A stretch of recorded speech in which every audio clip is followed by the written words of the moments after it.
श्री राम। योगी जी पर सवाल उठाने में कितना मजा आता है कि आज एक बेटी के साथ बलात्कार हुआ तो इसमें सरकार है, सरकार दोषी है, मगर इसमें दोषी हर समाज, हर मोहल्ला, हर शहर, हर गांव इसमें दोषी है। क्योंकि सरकार दोषी नहीं होती, क्योंकि सरकार हमेशा हर किसी का भला ही चाहती है, सबका साथ और सबका विकास। और योगी जी महाराज पर सवाल उठाने से पहले तुम्हें लज्जा क्यों नहीं आती? शर्म से डूब मरो चुल्लू भर पानी में। अरे ऐसे इंसान पर सवाल को उठाते हो जिस इंसान ने अपने परिवार को भी त्याग दिया हो। इस लॉकडाउन में अपने पिता के अंतिम संस्कार में भी नहीं गया, क्योंकि 23 करोड़ लोगों का सवाल था जिंदगी और मौत का, मगर वो भी सारी चीजें भूल गए। एक अच्छाई और हजारों अच्छाइयां दिखाई नहीं देती हैं, मगर एक बुराई हो जाए तो इसके लिए उंगली खड़ी करने लगते हो। जब किसी मजलूम या किसी मासूम बेटी के साथ ये बलात्कार जैसी घिनौनी हरकत होती है तो उसमें सरकार और पुलिस दोषी नहीं होती, क्योंकि उसमें समाज, पड़ोस, परिवार, गांव और शहर दोषी होते हैं। क्योंकि हर जगह ना ही पुलिस खड़ी हो सकती है और हर जगह ना ही कोई किसी भी सरकार को लाके आप खड़ा कर दो, वो भी हर घर घर तक किसी का रखवाली नहीं कर सकता। तो मेरे देशवासियों, ये छोटी मोटी बातों के लिए इतना सरकार पर उंगली मत उठाया करो। सुधारना है तो समाज को सुधारो, सुधारना है तो अपने गांव को सुधारो, सुधारना है तो अपने पड़ोसी को सुधारो, तब जाके कहीं हर चीज सुख और शांति से बनती है। क्योंकि हर चीज में सरकार को दोष देना गलत है, क्योंकि कोई भी सरकार होगी तो इसी तरह से कदम उठाएंगे। आज का बीजेपी है तो आज सब मिलजुल के बवाल खड़ा करने पर एक नंबर में तुले हुए हैं। अगर दूसरी सरकार होती तो आज यही बीजेपी उंगली करने में आगे होती। यानी कि एक दूसरे की गलतियों में उंगलीबाजी चालू इस हिंदुस्तान के अंदर, मगर ये कभी दिमाग नहीं लगाते कि ये क्यों हुआ, ये कैसे हुआ, इसको कैसे रोका जाए। मिलजुल के सबको एक साथ रहना चाहिए। सरकारों को सबको मिलजुल के इसके लिए एक नियम, कड़े कानून बनाने चाहिए, ताकि हमारे समाज, हमारे देश में ऐसी घिनौने अपराध ना हो सकें। और मेरी ये समझ में नहीं आता कि ये आज 5 साल अभी हुए भी नहीं होगी सरकार को, क्या ये अपराध, ये गैंगस्टर, ये सारी चीजें बीजेपी ने पाल रखी थी क्या? कभी भी जन्म से कोई भी दरिंदा वैसी नहीं इंसान बनता, क्योंकि उसके पीछे कई राजनीतियों के हाथ होते हैं, तब जाके वो बनता है गैंगस्टर, दरिंदा, बलात्कारी।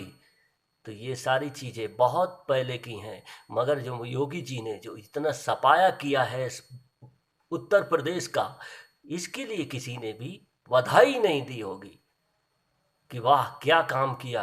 एक इंसान ने जब सीएम बना तो अपना भगवाधारी, अपना चोला नहीं छोड़ा, क्योंकि इस देश के लिए सब कुछ उन्होंने अपना न्यौछावर कर दिया। और आज ये घिनौनी हरकत हुई है बेटी के साथ, और उसके लिए तब नहीं बोले जब केरल लव जिहाद बन रहा था, उत्तर प्रदेश केरल की तरह, तो योगी जी ने ऐसा डंडा पेला कि सारे लव जिहाद उनके पिछवाड़े में घुस गए मोमबत्ती बना के। तब तो किसी ने नहीं बोला। कई ऐसी घटनाएं होती हैं तो देश की सरकारों को दोषी ठहराने लगती हैं अपोजिट पार्टियां, मगर मेरी ये समझ में नहीं आता, सब मिलजुल के इसका एक निवारण करो, इसका एक गठन करो, कानून बनाओ। आज कानून बनाओ ऐसा ताकि समाज में ऐसी घिनौनी हरकतें ना हो सके। उन माँ बाप को भी आंखें खोलने के लिए जरूरत है जो अपनी औलादों को छुट्टा सांड की तरह छोड़ देती है।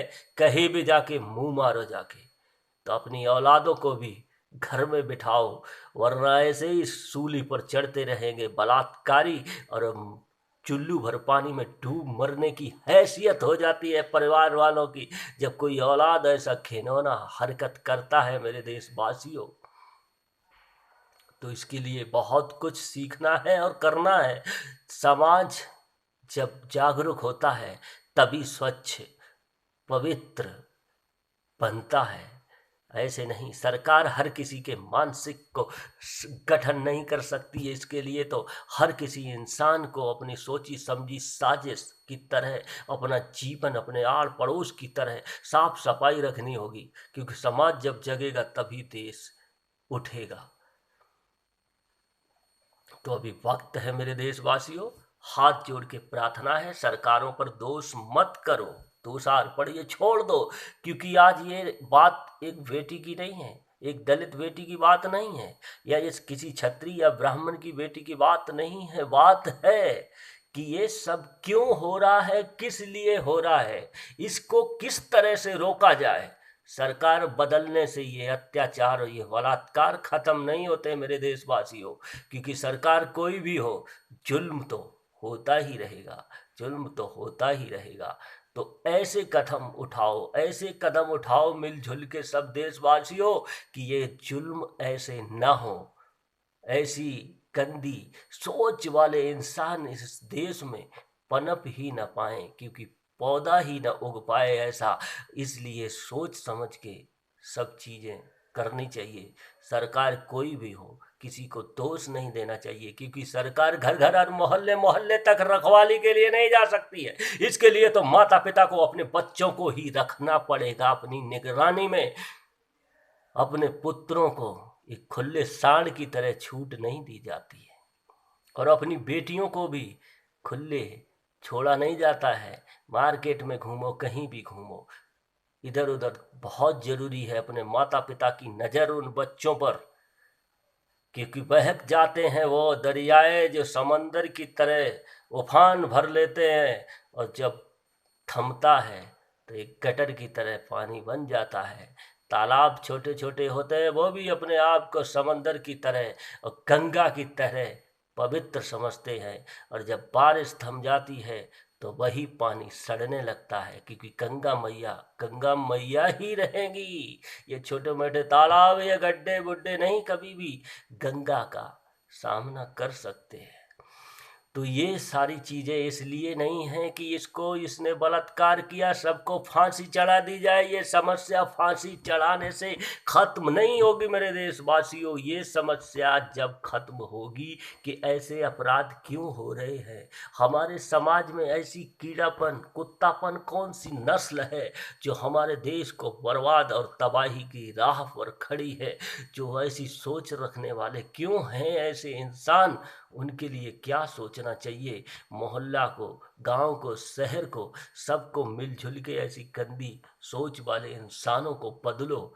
फांसी पे चढ़ा दिया कि चलो साला मर गया, फांसी पे चढ़ा दिया 4 को बलात्कारियों को। ये समस्या फांसी पे चढ़ाने से नहीं होती है, क्योंकि कुछ दिनों के बाद लोग भूल जाते हैं, फिर वही गंदी और घिनौनी हरकत चालू हो जाती है। तो इसलिए कुछ ऐसे कदम उठाने चाहिए, नियम बनाना चाहिए जो कड़े से कड़ा हो, और मोहल्ला और गली शहर सब मिलजुल के एक होना चाहिए सबको।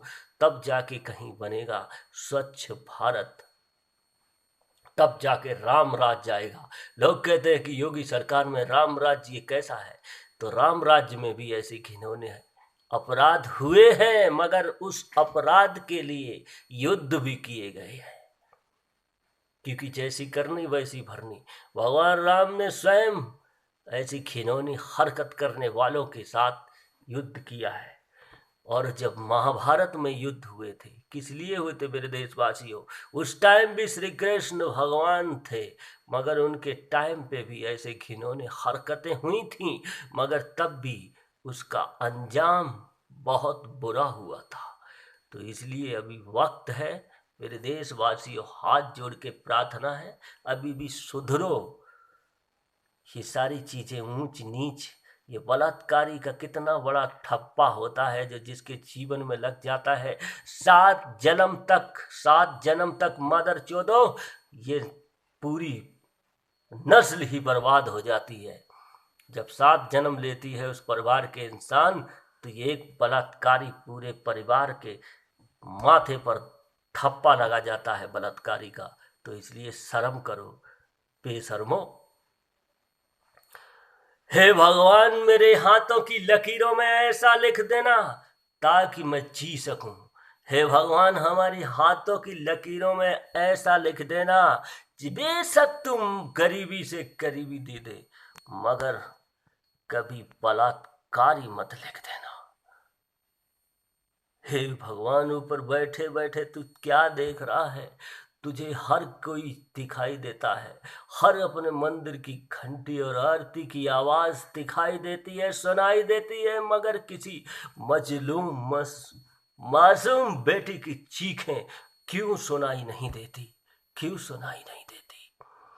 तो मेरे देशवासियों, अच्छा लगे थोड़ा लाइक और शेयर और कमेंट जरूर करें और सब्सक्राइब जरूर करें, ताकि मैं आपके साथ एक ईमानदारी से, वफादारी से इस देश को, इस समाज को जागरूक करता रहूं।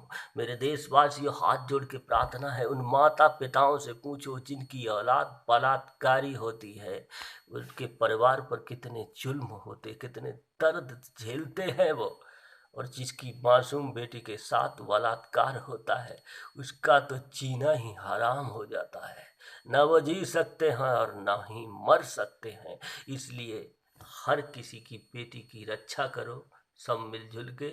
इस देश को बदनाम मत करो मेरे देशवासियों। भारत माता की जय हो।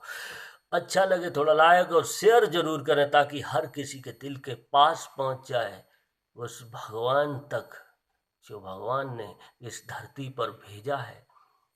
जय हिंद।